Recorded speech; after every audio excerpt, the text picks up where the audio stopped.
कभी महसूस किया है आपने कि जिंदगी भी एक युद्ध है? हर सुबह जब हम उठते हैं तो हमें किसी न किसी मोर्चे पर लड़ना ही पड़ता है। कभी लोगों से, कभी हालात से, तो कभी अपने ही मन से, खुद से।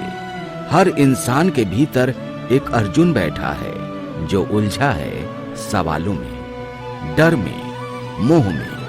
और हर अर्जुन को जरूरत है अपने कृष्ण की, जो उसे सत्य दिखा सके, दिशा दे सके और शांत कर सके। लेकिन आज के जमाने का कृष्ण घोड़े पर नहीं आता, रथ पर नहीं आता। वो तो हमारे अंदर की आवाज है ना, जो तब बोलती है जब हम थोड़ी देर रुकते हैं और सुनते हैं। तो चलिए आज सुनते हैं वही गीता, पर उस रूप में जो तुम्हारी आज की जिंदगी से जुड़ी है। आज का अर्जुन ऑफिस जाता है, ट्रैफिक झेलता है, ईएमआई चुकाता है और सोशल मीडिया पर दूसरों की मुस्कान देखकर खुद को कोसता है। वो भी पूछता है, हे भगवान, ये सब कब ठीक होगा?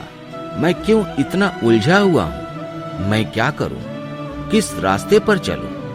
कृष्ण मुस्कुराकर कहते हैं, अर्जुन, पहले ये समझ कि युद्ध तेरे बाहर नहीं है, युद्ध तो तेरे भीतर है। कृष्ण कहते हैं, कर्मण्येव अधिकारस्ते मा फलेषु कदाचन। तेरा अधिकार केवल कर्म करने में है, फल में नहीं है। आज का इंसान हर काम करता है रिजल्ट के डर से। एग्जाम के रिजल्ट, बॉस की राय, लोगों की सोच। हम आउटकम के इतने गुलाम बन गए हैं कि प्रेजेंट मोमेंट में जीना भूल गए हैं। जैसे एक बच्चा पेड़ लगाता है और रोज देखता है कि पौधा बड़ा क्यों नहीं हुआ। वो भूल जाता है कि विकास समय मांगता है। गीता कहती है, बीज बो, पानी दे, मिट्टी को संभाल, फल अपने वक्त पर आएगा, तेरे घबराने से नहीं आएगा। आज हर कोई दूसरों से आगे निकलने की होड़ में है। वो क्या पहनता है, उसके कितने फॉलोअर्स हैं, मेरी जिंदगी उसके जैसी क्यों नहीं है?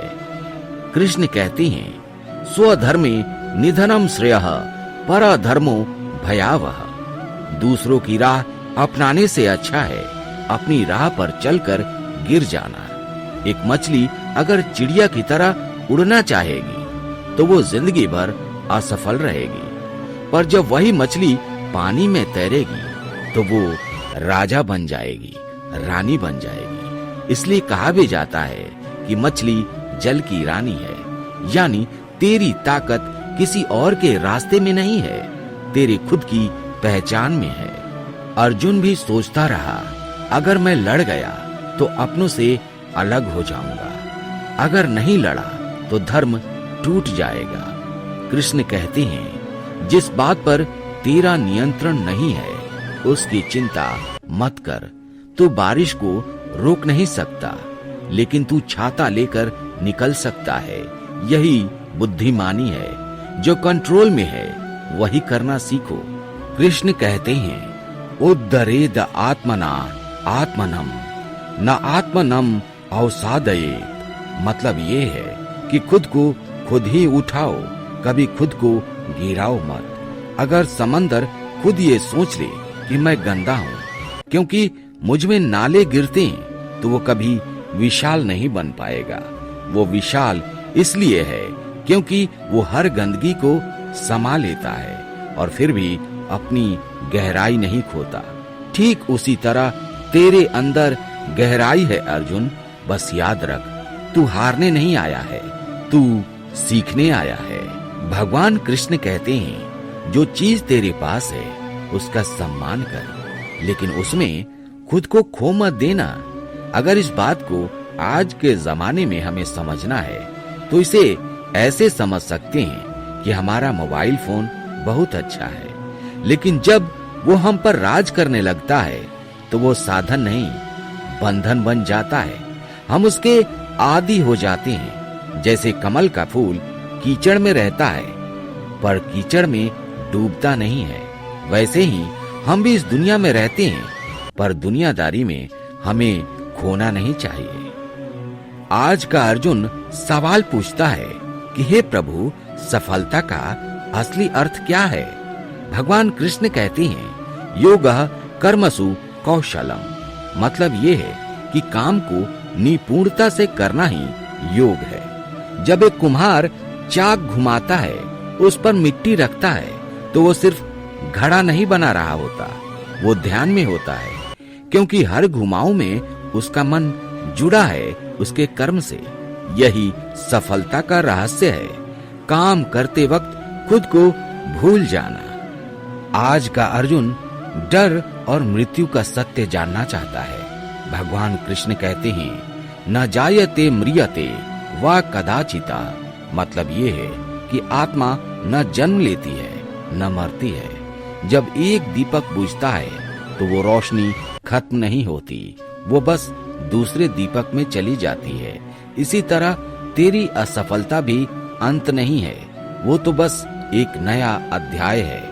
अर्जुन कहता है, हे प्रभु, अहंकार क्या है? भगवान कहते हैं कि जब तू ये कहता है कि मैं कर रहा हूं, तो तू बंध जाता है, और जब तू कहता है कि भगवान करवा रहे हैं, तो तू मुक्त हो जाता है। जैसे पंखा घूमता है पर उसकी शक्ति बिजली से आती है। अगर पंखा कहे मैं चल रहा हूं, तो वो भ्रम में है, वो सिर्फ माध्यम है, असली तो बिजली चला रही है। हम भी माध्यम है अर्जुन। काम करने का श्रेय हमें नहीं, उस शक्ति को देना है जो हमें चला रही है। दोस्तों, आधुनिक जीवन में गीता का अर्थ क्या है? गीता कोई पुरानी किताब नहीं है, ये आज के इंसान के लिए सबसे आधुनिक पाठ है, क्योंकि ये हमें सिखाती है कि कैसे व्यस्त रहकर भी शांत रहना है, कैसे भीड़ में रहकर भी अकेलेपन से निपटना है, कैसे हार में भी मुस्कुराना है और जीत में विनम्र रहना है। जब मोबाइल हैंग हो जाता है तो हम उसे रीस्टार्ट करते हैं। उसी तरह जब मन उलझ जाए, जब मन भटक जाए, तो गीता पढ़ो और रीस्टार्ट हो जाओ। गीता का सार यही है, अपना धर्म पहचानो, अपने कर्म में निपुण बनो और परिणाम भगवान पर छोड़ दो। जब तू ये समझ जाएगा तो हर कठिनाई हल्की लगने लगेगी, क्योंकि तू जान जाएगा मैं युद्ध नहीं लड़ रहा हूँ, मैं खुद को जानने का सफर तय कर रहा हूँ। जब मन शांत होता है तब आत्मा बोलती है, और जब आत्मा बोलती है तब भगवान सुनाई देते हैं। जय हिंद,